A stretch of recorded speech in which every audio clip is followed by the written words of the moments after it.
Hello, who are you and what's your experience of making a living, if that's possible, on the edge? My name's John Bounds. I'm from Birmingham in the UK. I have been I don't know, working for myself, doing anything that anybody will pay me for on the internet now for about 5 or 6 years. Everybody gets into this thing from quite a circuitous route. I went to a grammar school, which is quite a good school. Went straight to university, quite a good university, doing computer science, and then decided that I didn't like computers at all. This is kind of just pre-internet. The internet existed, it was on campus, but it wasn't anything more than a research tool. We weren't taught anything about it, we didn't do anything with it. So I hated that and went and knocked around on unemployment benefit, tried to be in bands, took a journalism course that I was allowed to from government money because I'd been unemployed for 6 months. Had a go at writing for a living, discovered that I could do it, but I didn't have the discipline to write, in the sense that if you work for a local paper, you had to go out and fill X number of pages a day. That was what you had to do. I discovered that I just couldn't do that. That was of absolutely no interest to me. I would want to write as much as I could, and know as much as was interesting, and kind of know more.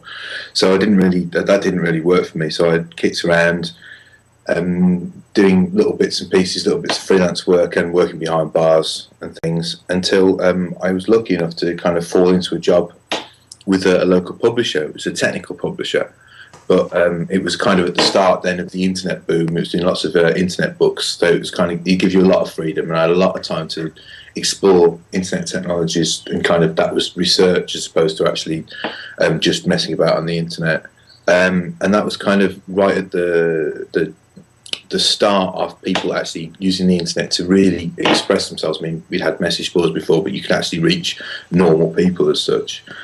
And I suppose there's the kind of famous thing that I've done a little bit that kind of propelled me into working, doing that for a living as opposed to working and doing that as a sideline, was I started a site about Birmingham, which had an amusing and probably quite rude or offensive name, which kind of got a little bit of attention. It's called Birmingham It's Not Shit, and it's still going. I think it's coming up to 10 years as a local website and local blog, which is, that's a granddaddy of the thing. But the main reason kind of behind that was not, as I often tell people, that Birmingham was getting a raw deal from the national press or the national media or anything like that. It was that the national press and the national media could not be very grown up when they were talking about things. When September the 11th, the instance in America happened, all the major media particularly the bits on the internet just died. The BBC website went down, the newspapers that were online went down. So the only places online that you could have a discussion, and I was in an office with no television, no radio, you could find out what was happening, was popbitch.com, a supposedly scurrilous celebrity gossip site. But people were watching it. There were eyewitness accounts. This is a site with a fairly global reach. People were able to have a sensible discussion about what was going on with facts, and also to actually be quite darkly humorous and not have to fall into shock horror or to fall into default positions. There were people there that genuinely didn't know what was going on. They had an open mind, but they were also intelligent enough to discuss all this. And it didn't happen straight away, but that was something that ruminated in my brain. I suppose, can media grow itself up? Actually, can media be can media be adult about it? Can it not have to have a default position? Can it be genuinely independent and genuinely trying to find these things out? So eventually, after some kind of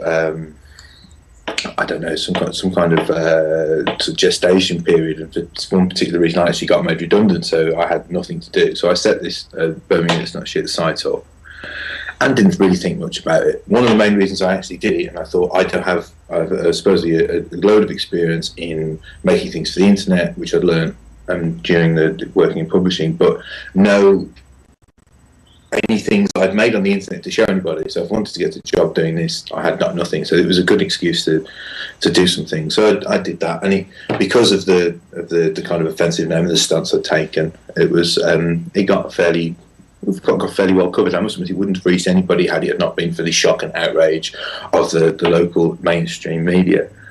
But that kind of let me do. I didn't actually get any work from that directly straight away, at least.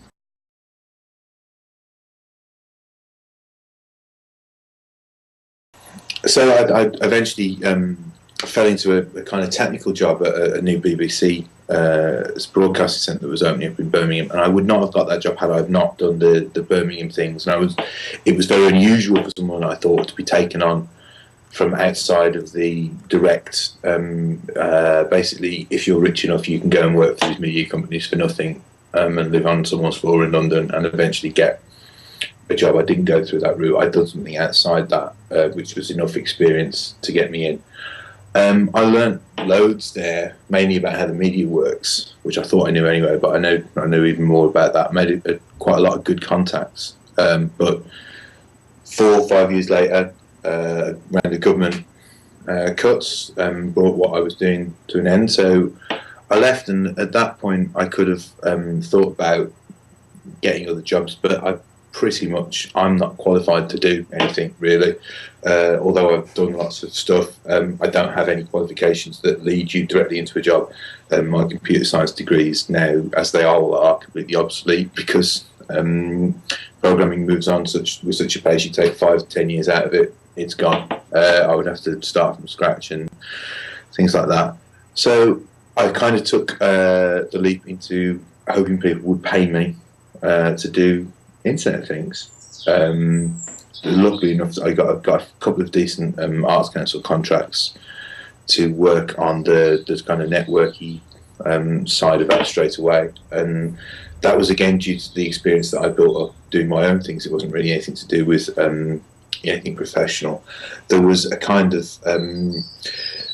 time where, at least this is say 6 years ago, where everybody kind of knew there was these things called social networks, or social networking was a thing, but no one really knew what to do with it. So anybody who had a bit of experience of that and could basically talk a little bit coherently in a meeting as well could find work, and that was what I did, probably for at least two, maybe 3 years, without any problems. I didn't have to look for work. Work came in. There was that few people doing this. Work kind of flew. You didn't have to look for it. There was enough there. There was too much at sometimes, and I would end up turning down a few really quite lucrative contracts that, in retrospect, I should have just done a bit of a bullet.